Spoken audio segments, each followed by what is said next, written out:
Hey everyone, my name is Austin, and today I'll be teaching you how to use the heat press. So this is the heat press here at our maker lab. The first step to actually using this thing is to turn it on. So to do that, just click this red switch over here on the left side, flick it on, and it'll start powering up. If you need to adjust your settings for your transfers, all you have to do is click the OK button here, and you're able to change all the options just by pressing that. You can use the arrows to change the temperature up and down, as well as the time. When you're finished, just press OK again. Once the heat press is all warmed up, you'll hear this beeping sound. So to stop that, just press the handle down here. That means that the temperature is set and good to go.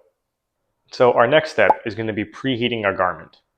And as you can see here, my shirt's got a lot of wrinkles in it. So by pre-pressing our shirt is going to help remove all the wrinkles and also get all the moisture out. So that way our transfer will adhere better. So to preheat your garment, all you have to do, use a sliding tray to bring it out, put your shirt or garment down, bring the tray all the way forward so it locks, then press down until you hear a click. Now you're going to wait about 5 to 10 seconds, then either wait for this time here to run out or use the red button to release. And now your shirt is nice and smooth, no wrinkles. So now comes the hard part, actually putting your transfer on your shirt. One way you can align your transfer is by pulling this tray out, placing your transfer on your shirt, then using reference guides like fingers or a ruler to help align and ensure that your design is equidistant on both sides. Another thing that I like to do is to take my shirt off of the tray, place it on a table, and now I have a lot more room on this table to work with my design and make sure it's aligned properly. Now, once I feel like my design is nice and aligned, whether that's through the use of a ruler or I just have some laser eyes and I'm eyeballing it, I'll then use some Teflon tape or heat-resistant tape to tape down my design here. And that's going to allow me to take my shirt, put it back on the heat press here without my design moving. And even if you're not moving your design and shirt from the table to the heat press, it's still useful to use because it prevents your design from shifting around when you're pressing it. Teflon tape is also very useful for making minor corrections. So I can kind of see that my right side here is a little bit lower than my left. So instead of having to do this on a table, mess up my vertical and horizontal centering and alignment, all I have to do is just peel the tape off on these two right sides, move it up a little bit, and that keeps my positioning while making it level. So when you're ready to print, just put your transfer and shirt back on the tray and then press down.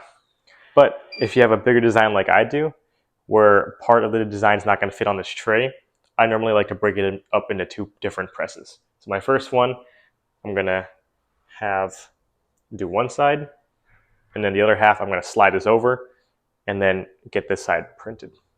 So I'm going to press down, hear the click, and then wait about 15 seconds. Now that my right side's done, I'm going to slide this shirt over and get this left side printed.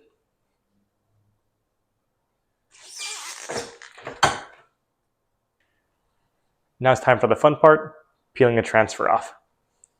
You just want to be very careful when you peel the transfer off. Use one finger to hold down and then use the other hand to peel off. Just peel slowly because sometimes, especially with text, you'll find that it may not always stick on well. And if it doesn't stick on, you're just going to stop peeling, put the transfer back where it was, and then repress. But it looks like in this case, I'm doing good. So I'm going to continue peeling all of this off. And there we go.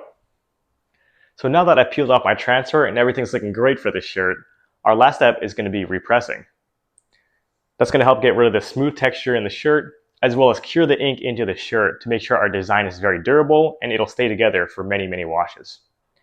All I'm going to do is just press it down again for about 10 to 15 seconds. And again, since my design's too big to fit here, I'm going to do 10 to 15 seconds on each side. So the right side went well. Now I'm going to press the left side. And there you go. Congrats. You've successfully made your own custom t-shirt. Just make sure to turn the heat press off when you're done.